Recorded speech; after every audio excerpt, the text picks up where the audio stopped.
Oh, there you go. You proud of me? Yeah. Okay. Yeah. Mm-hmm. Well, Like a mother has to be. You did not hesitate No. in taking a big old bite out of that apple. And Right. all I could think of was worm grub, beetle, nasty fungus. Oh, no. It's like, oh, I'm a horticulturist, and people will give me this inquisitive look. Oh yeah, the foam soles in your shoes. I'm the one that designed the foam layout for your insoles for each one of those shoes, horticulturist. Right. And people will be like, oh, interesting. Makes sense. Checks out. There's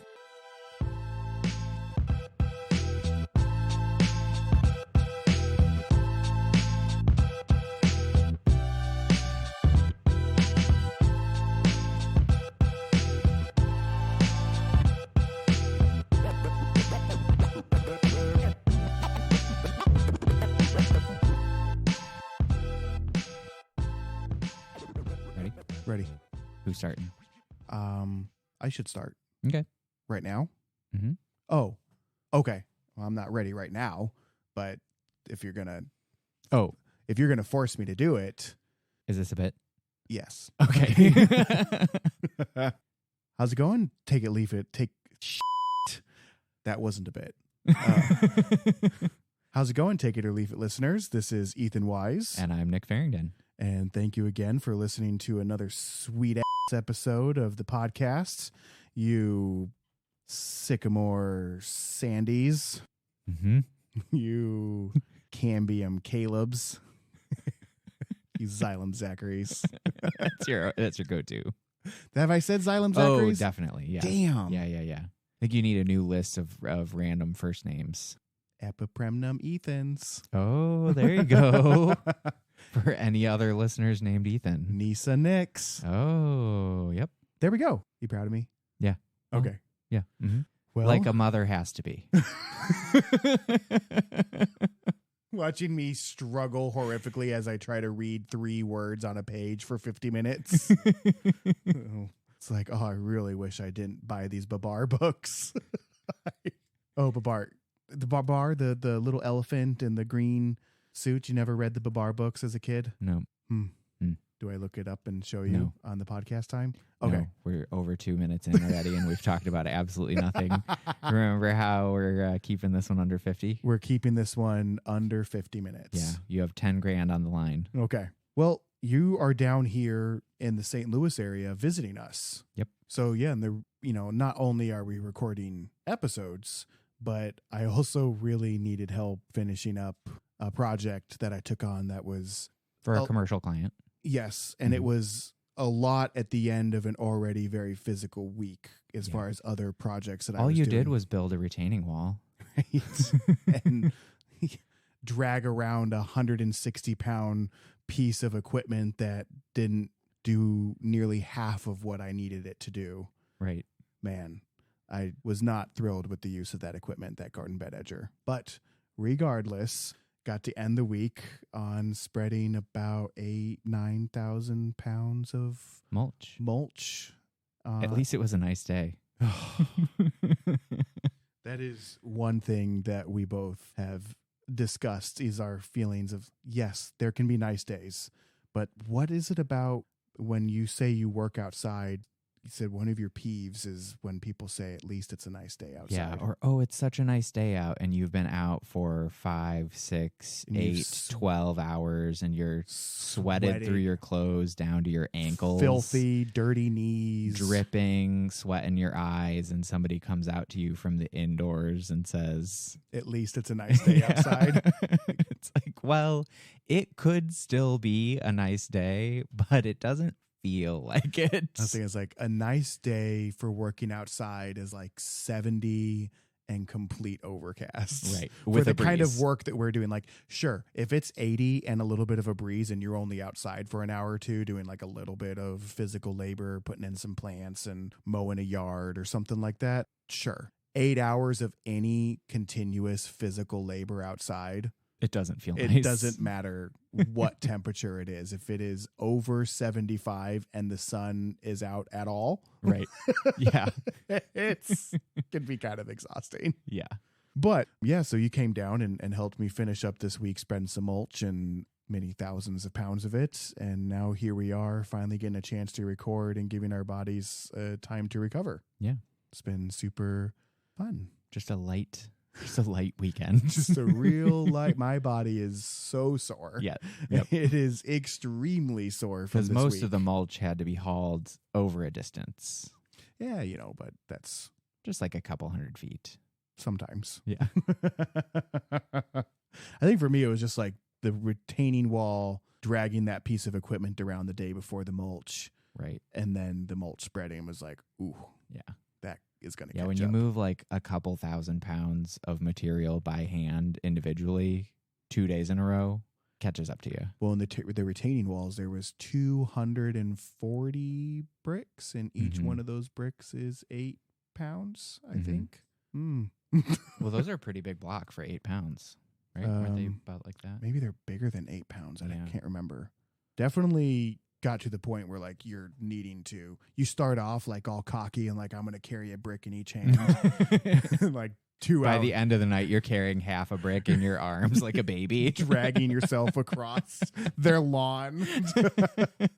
Well, so while we were out for that project, day 2 in the morning, we were going to stop for a quick bite to eat. And when we parked...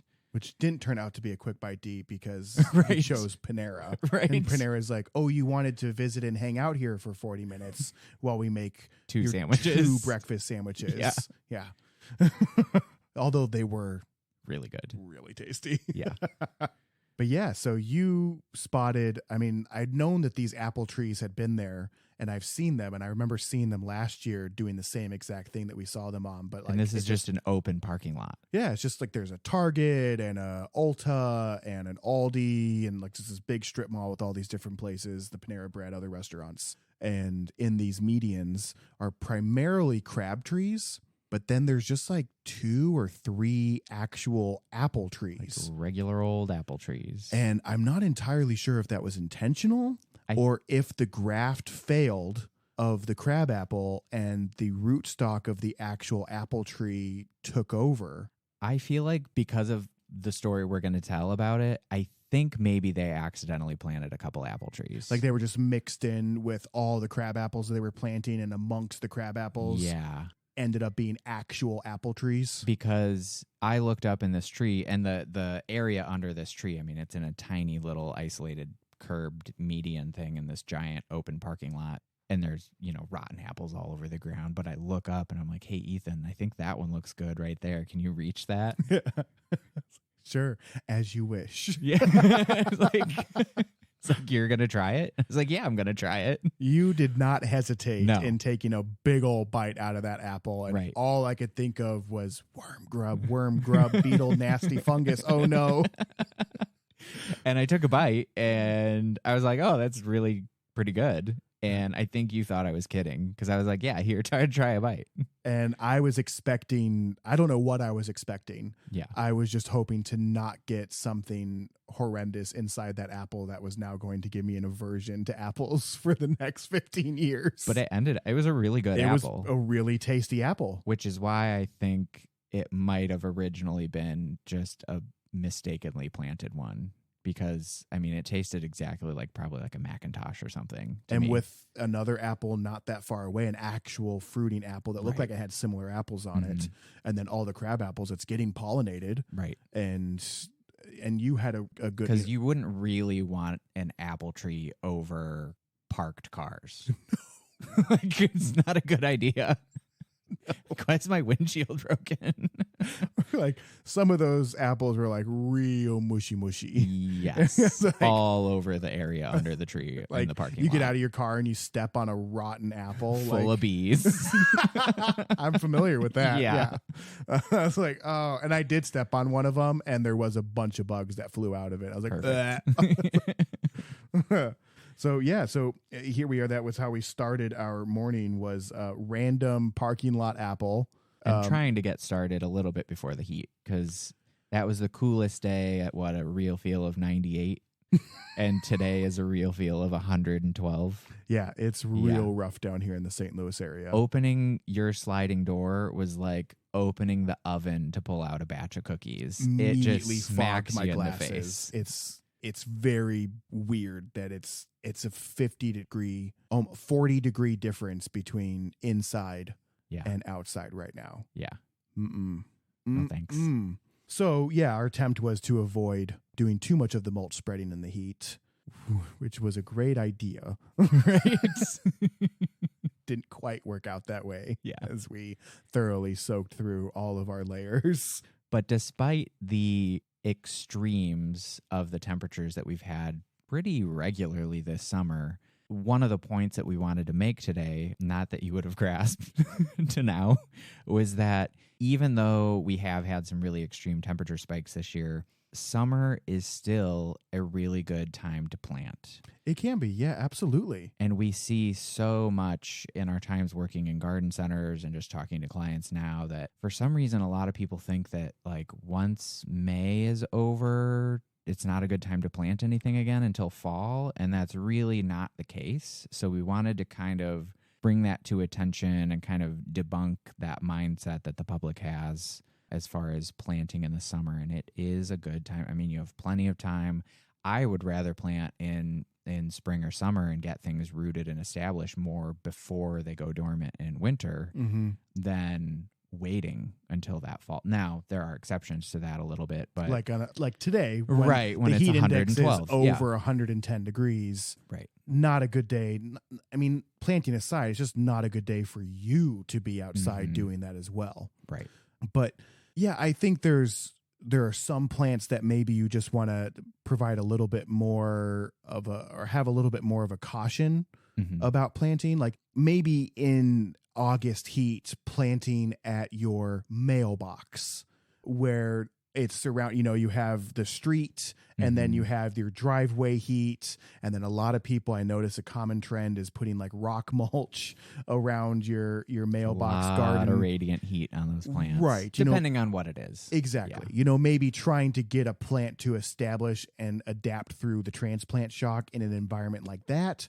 Maybe not the most ideal, but if you're planting around your house in a nice made garden and you're going to be diligent about your watering, I think that's the biggest issue is people don't water enough in summer, and you do have to up your watering. Or especially they go on the other plant. end and water way too much. often. And they're like, oh, I'm supposed to drown it every day, right? I'm like, So one of the things that we used to say at the garden center we worked at together, what we would tell customers with regards to watering their new plants was we use the scale of the container size for it. And so if you were buying a 3-gallon shrub or a shrub that was in what's referred to as a 3-gallon container, we would tell people that you would need to at least water that plant with 3 gallons of water a week.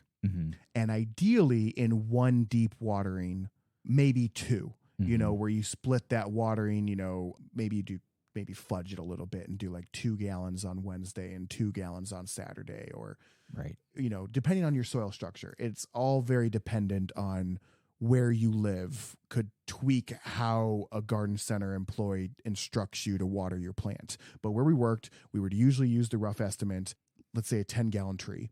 You buy a 10-gallon tree, you water that tree 10 gallons of water a week. In the heat of the summer, you might need to double it up, especially if it's a new planting. And especially if you're not getting significant rain in that week. And usually we would say if you're not getting rain an inch or more in a week, if it's less than that, don't count it towards your total, essentially, necessarily. Right. Because a light rain, just like if you do a quick watering with the hose, if you're blasting a new plant with the hose and all that water is running off and you're just spraying the foliage, that's not what we're talking about. What you really want to do with, say, that 10-gallon tree, if you're giving it 5 gallons split over 2 days in that week, the slow, deep watering is critical because you want to get really nice saturation deeper down in that soil so that it's available to the plant. Whereas if you're just blasting it hard with the hose or something like that, that water tends to just run off all over. Or if you have mulch with fabric under and you're just hitting it with a deluge of water and that water hits the fabric and just runs underneath, you might not even see that. Right. You want to water at the base of the plant, Right. especially new, because that's where all the roots are. Right. You know, it's one thing when you have an established plant that might be heat stressed or water stressed, where you can water like under the canopy under it. But on a new plant, you're pretty much watering right at the base of the plant. Where that pot was, essentially. Exactly. Yeah. Exactly. So just something to keep in mind, you know, if you are planting in summer, you know, and these are just good watering tips anyway. Any plant, whether you're planting in spring or you're planting in fall. And those are great times to plant. Mm-hmm. When the temperatures are a little bit cooler, it does encourage certain growth hormones to be far more active in that plant, specifically in the root production. And sometimes the plants don't actively produce those as readily in the high heat, but that's normal. Even if you planted your plant in May and you got it in the ground, you've been watering it, and even though you're watering it the same amount in summer, it might still not be actively growing as much. It's just adapting to the heat stress of everything. Yeah, you could notice say you plant a new hydrangea in early spring and you see that start to push lots of new growth and new leaves and branches. When it gets really, really hot, you'll notice that slow down quite a bit. Right. Because there's not those cooler nighttime temperatures for them to recover. And one of the things that I always tell people, like in a garden center setting, when I'm talking to them and they come in and, you know, here it is, and it's whether it's spring and it's getting to June, and I start hearing more and more people saying, oh, I'm trying to get my planting done, you know, because it's not a good time to plant in summer. Or when people will come in summer and say they're just kind of shopping around for fall or getting like window shopping, and they don't want to plant anything now because it's not a good time to plant. And like, no, that's a stigma that has been created many years ago that isn't necessarily the case. Right. You're at a garden center where you're looking at an abundance of trees and shrubs and perennials that are in pots, many times black plastic pots. Right. And I tell beating sun. Right. And I tell people these plants are we're open. We're a garden center. We're open right now. If it really wasn't an okay time to plant, garden centers would close in the summer and then reopen in fall. But we stay open and we're caring for these plants. And I tell people these plants are going to be way happier in the ground than they are going to be remaining in these hot pots on sitting this on table. a bench. Yep. Right. You know, in these containers that are not water retentive. In summer, that's like the main They might gig, be getting just water watering and 2, 3, 4 times a watering. day, depending on the container size. Absolutely. And that is a big fluctuation all in one day versus, you know, you putting it in the ground and it being able to get itself established and have some more room to root and Right. getting a slow, deep watering that's actually there more consistently in the soil than this dry out water, all Absolutely. in like a really high heat in that container. And if you use something appropriately, like a root stimulator, whether it's a liquid or a granular, like there's a Fertilome root stimulator, there's Biotone granular, which we've talked about, I think, before. Yep. But if you use something like that, that also helps, and that's putting in a good nutrients into the ground that are easy for that plant to absorb. You know, you don't want to like plant the south side of your house in July and then blast everything with Miracle-Gro. It's high nitrogen, tough on plants, just a high nutrient concentration. Right. But a nice root stimulator, which usually has the hormone to encourage root growth, which helps them get established and therefore makes them more drought tolerant and all of that, and a light dose of nutrients combined with something like a slow release fertilizer, whether that's an organic, like an Espoma, which I know we've talked about in our fertilizer episode, Right. or and the Biotone with the Espoma, that was the Right. and/or the mycorrhiza that's in it, which is a beneficial fungus that can help kind of create a nice, what's the word I'm looking for? Symbiotic. Relationship with that plant, relieving some of that transplant shock. And then, of course, Osmocote if you want to go with the synthetic slow release route. But whether you go organic or synthetic, and like we talked about back in our fertilizer episode, that, because it's a slow release, it's way easier on the plants when it's really hot and there can be more drought stress. And then having some sort of root stimulation, whether it's through one of the organics with the beneficial microbes or the indole butyric acid, the rooting hormone that's in a lot of the more conventional root stimulators, that combination of things is a nice ease into getting established for that plant, even if the temperatures are more extreme out. Right. But yeah, I always tell people, like, plants are going to be way happier if you get them in the ground. And Yep. as long as you are diligent with your watering, you shouldn't have too many issues with getting the plant. Like, yes, you're going to notice maybe a slightly heavier transplant shock aesthetically. Mm-hmm. Like, in particular, I was telling you about this before we decided to do the recording here. Hey, Ethan, do you hear that? What? Oh, it's an ad. Real quick, thanks for listening to our episode today. You can stay in touch with us by supporting us on Patreon. We are at patreon.com/takeItOrLeafIt. And we'll have bonus content on Patreon for all of our subscribers there, where you can get extra episodes and snippets from the show that we don't release to all the other platforms. You can also find us on Instagram, Facebook, or YouTube at Take It or Leaf It Pod. And you can also visit our website, takeItOrLeafItPod.com. If you have any questions or comments or any stories you'd like us to research or talk about, or hell, send us a picture of a plant you want us to identify, you can send that information to show@takeItOrLeafItPod.com. You can also follow us on our individual Instagrams. I am at Hortwise, HORTWISE. And I am at N Farringdon, NFARRINGDON. Thanks so much. We'll get back to the episode. You got me. I had a particular instance with someone with regards to a Japanese maple, and it was a fine leaf Japanese maple, which are already prone to getting some scorch in summer anyway, even if they're fully established plants. If they're getting, some western exposure or maybe just, and a little on the dry side. Right. Mm-hmm. You can get that scorching, and that scorching is that kind of browning on the margin. Crispy the foliage. Edges. Right.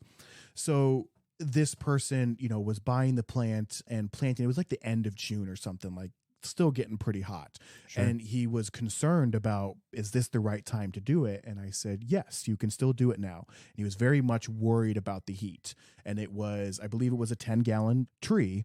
And so I told him 10 gallons of water a week, and getting into summer, you might need to double that up. I said, kind of gauge it. If you're noticing that the soil's really drying out, in between your weekly watering, then double it up and do Wednesday, Saturdays, Tuesday, Friday, something like that.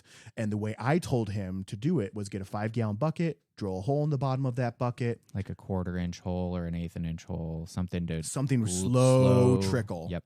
And told him to just put that bucket next to the side of his plant, fill it up with his garden hose. You could do that at full speed because it's still going to just drain out at a slow, steady pace. Filled it up twice on this day, fill it up twice on another day if you need to double it up. Right. And also the reason why we recommend that singular deep watering is to allow a little bit of drought stress in between the waterings.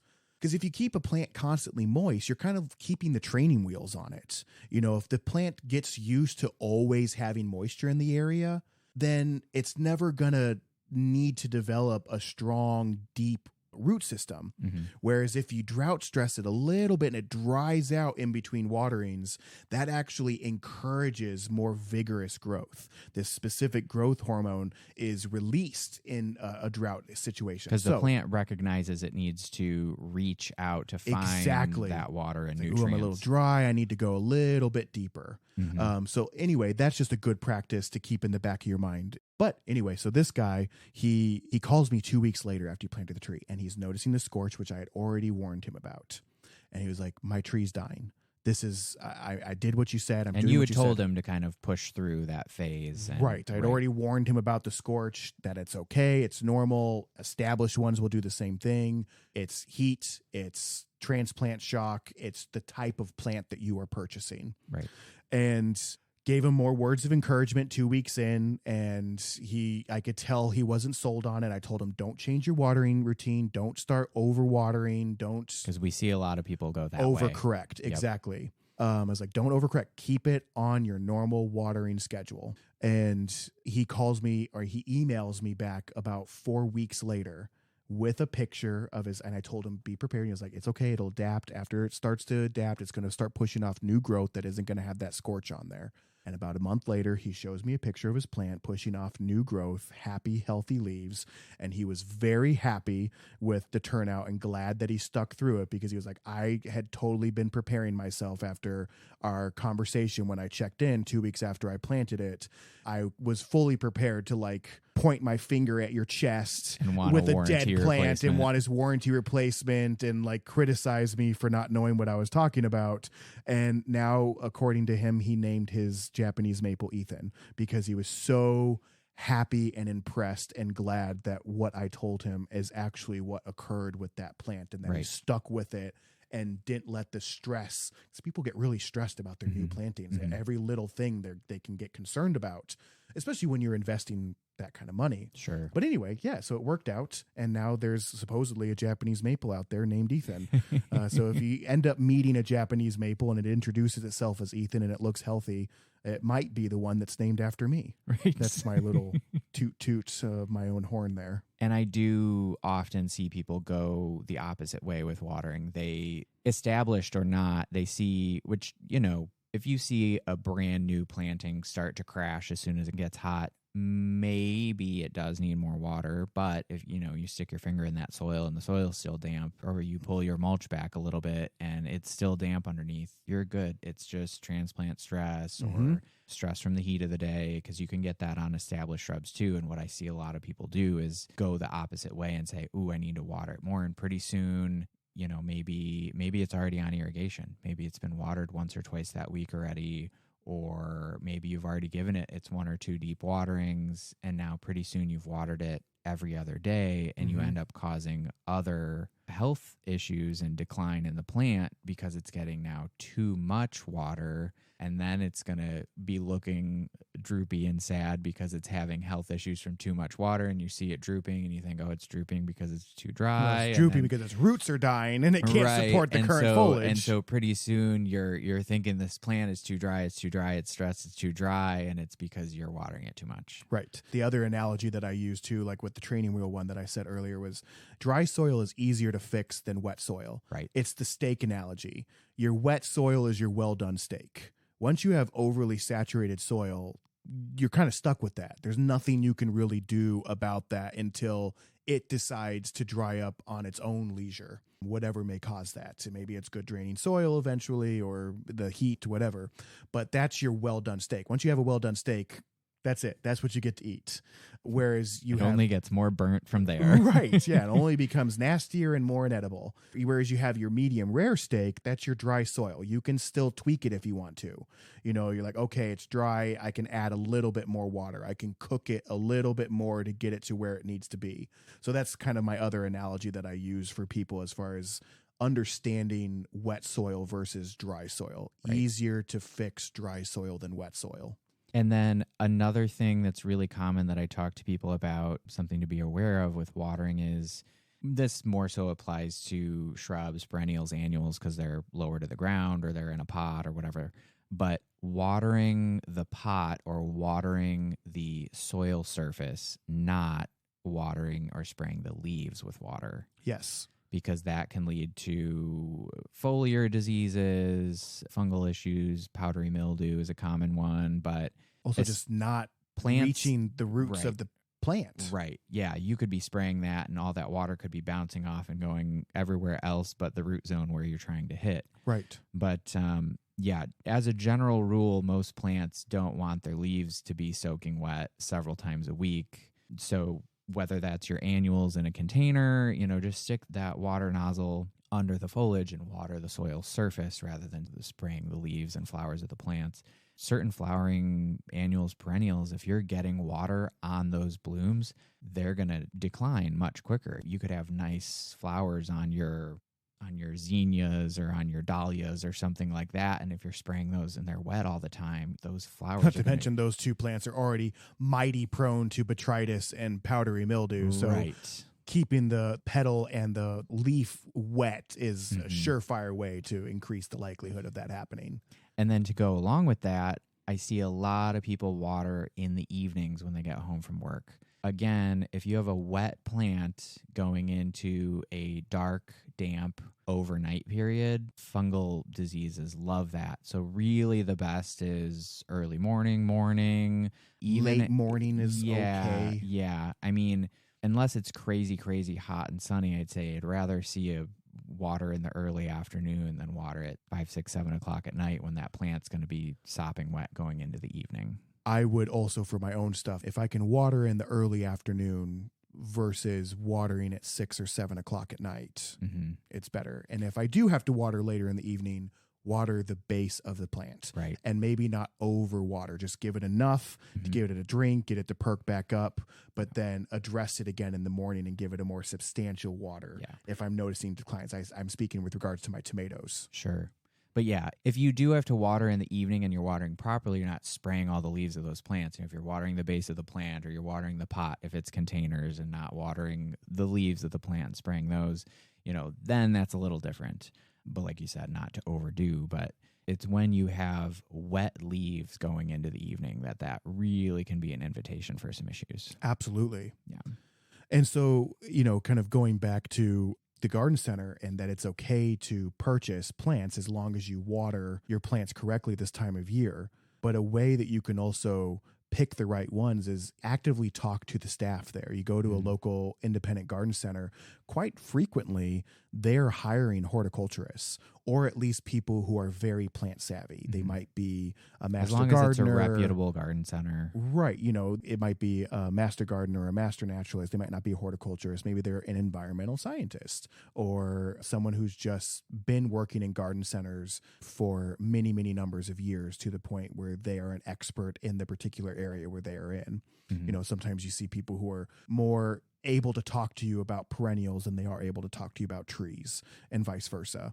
But I think a lot of the garden centers I've worked at have done a good job of putting people in the right place to talk to you expertly and professionally about those plants in which you are shopping. And part of also as a kind of a secondary benefit to buying your plants in the summer, since it's still a perfectly good time to plant, it also really helps those local independent garden centers out or your local plant store or whatever, because with the general public having this misconception that summer for some reason isn't a good time to plant, it means that summer can be a really slow season for them. And so if you're coming in and still shopping, it really helps out those independents so that they're not getting eaten up by the box stores, the Lowe's and the Home Depots and all of those guys.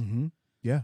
Like I said, you go to a garden center in July and August, they're still usually pretty stocked up on plants. And you're much more likely to find a professional and expert in the field at one of those independents than you are at a box 100%. Store. And I mean, gosh, like when I worked, we don't work at garden centers anymore in the moment, but when I did, I was way happier. Even though it's hot and you're miserable just standing around, I would much rather talk to someone about the plants than just spend my whole day watering, right? Which some of the days just felt like that's what you're doing. Like I'm just coming to work to water plants for 8-9 hours. But, talk to those people, talk to those horticulturists. They work hard on their degrees, give them a chance to impress you. And that kind of leads us into like, what is horticulture? Yeah, a lot of people, when you say the word horticulture, you say I'm a horticulturist, you get kind of like this blank questioning kind of stare that like to such a degree that I make a joke of it where I can just come up with anything and people will believe me if I tell them I'm a horticulturist. Like, oh, I'm a horticulturist. And people will give me this inquisitive look or be like, I don't know what that is. And I can just say something like, oh yeah, the foam soles in your shoes. I'm the person that creates the design layout for Adidas, for Nike, for Vans. I'm the one that designed the foam layout for your insoles for each one of those shoes, horticulturist. Right. And people will be like, oh, interesting. Makes sense. Checks out. there's I don't know why. Maybe it's just because my passion is in this, but when you hear the word horticulturist, it doesn't necessarily bring you to gardening and plants and trees.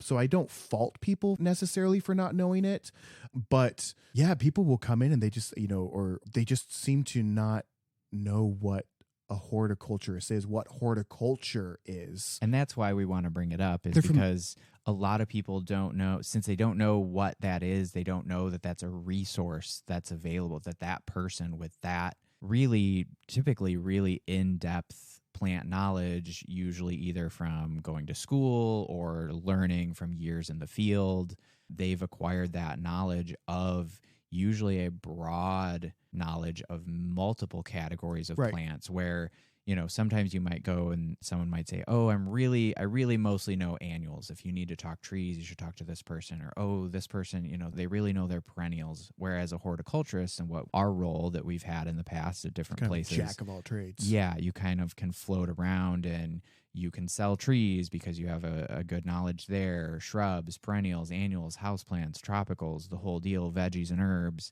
Usually a horticulturist is going to have a depth of knowledge across multiple of those big plant categories that you'd find at a garden center, and can give you really good information about the plants, insect and disease and pest issues, which ones watering and where, fertilizing, right? Yeah, light conditions, all of those things. A good horticulturist will ask you the right questions about your gardening space to narrow down what you should be looking for. What direction is it facing? Is it wet, dry, sun, shade? How many hours of sun? How avid of a gardener are you? Do Right. you want low maintenance? Do you like to go out there and play with your plants? When does it need to be pruned? Does it have any significant pest or disease issues that can come up? That kind of thing. Yeah. So it's definitely ask those questions, because we will be more than happy to talk to you about it. I mean, that's what horticulture is: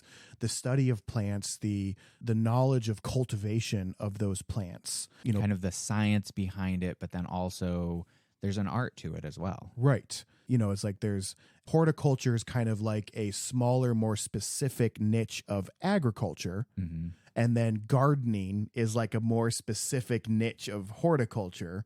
You know, it's just like they all kind of tie together. There's arboriculture, which more heavily focuses on the study of trees. There's floriculture, which more heavily studies the flowers. Like cut flower industry. Exactly. You know, and then botany is kind of a little bit more in depth. Horticulture. More science heavy. Exactly, where you're kind of learning more of the genetic makeup of that plant, and sometimes is like down to like the cellular processes. Very helpful for the people who choose to breed and specially hybridize plants. But horticulture, like we said, is very much the broad kind of general knowledge of many, many things. Many of us kind of have a special area where we tend to be more passionate about, but overall I feel like we can comfortably walk you around your house or a property and give you, if not very specific information about your plants, usually above average general knowledge on them. Like, okay, maybe I don't know this particular hydrangea,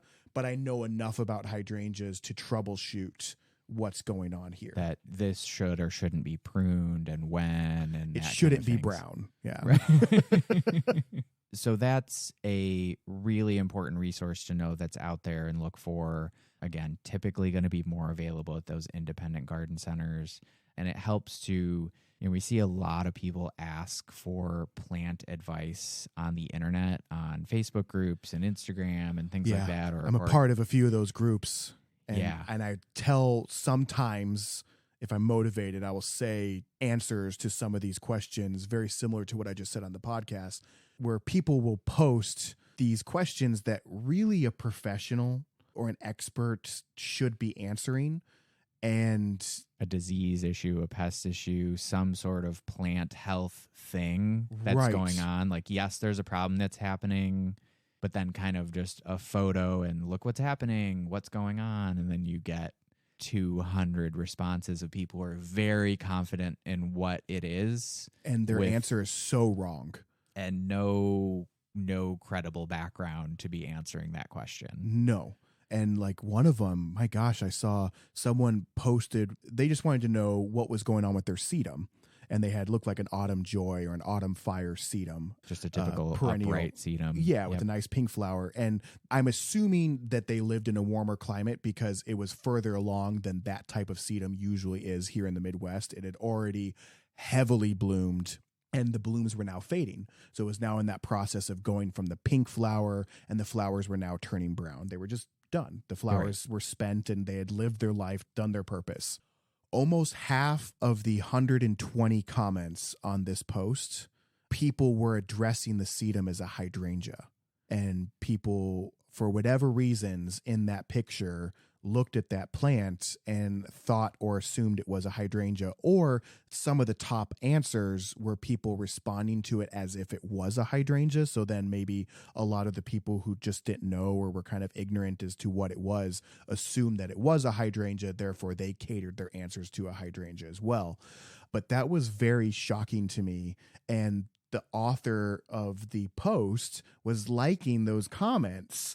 And it's like, no, it's like, this is the problem. Like when you don't know enough about plants and you're posting on the internet to get an answer, when you don't know what's wrong with your plant, then you also tend to not be able to, unless you're talking to someone who really knows what they're doing, then you don't know how to sift through the right and the wrong answers. Yep, exactly. And that's my issue with that sort of thing. So I'm always promoting, go to a local garden center that is reputable, that has an educated staff, or use credible sources and we'll probably be broken records in that, using an extension office.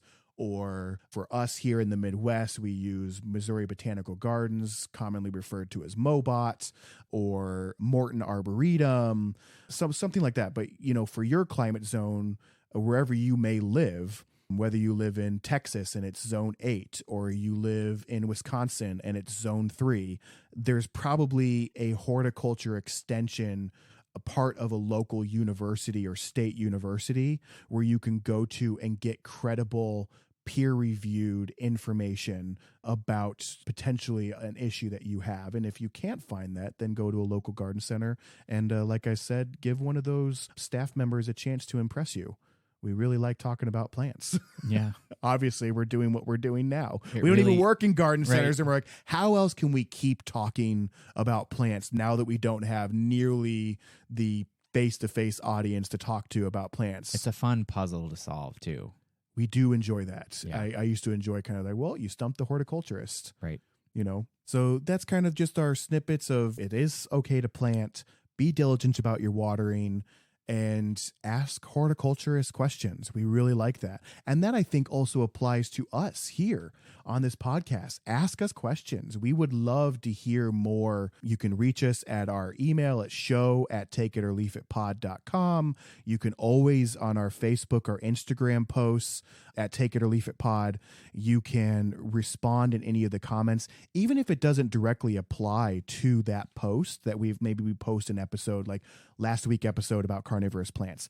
I'm not going to be upset if someone says, hey, I know this doesn't have anything to do with Venus flytraps, but my maple tree ... Right. I wouldn't be opposed to answering that question. I like talking about plants in general. You give me an opportunity to talk about plants, I'm going to take full advantage of it. And you're getting answers from people who have been in the industry and are qualified to answer those questions. Right. Yeah. Right. So I guess and it's free advice. It is for now.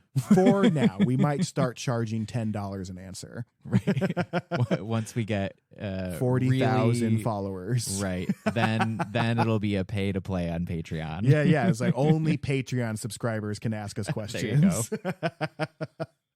Well, I think that kind of wraps it up. Nice, quick, to the point episode, right. Talking about care and plants and what you can get out of a horticulturist. Yeah, exactly. You have anything else you want to add? I think that's it. Well, thank you all for stopping in and listening, and till next week. We've been the Flora Fellas, and this is the Take It or Leave It podcast. I'm Ethan Wise. I'm Nick Farrington. Bye. See you next week.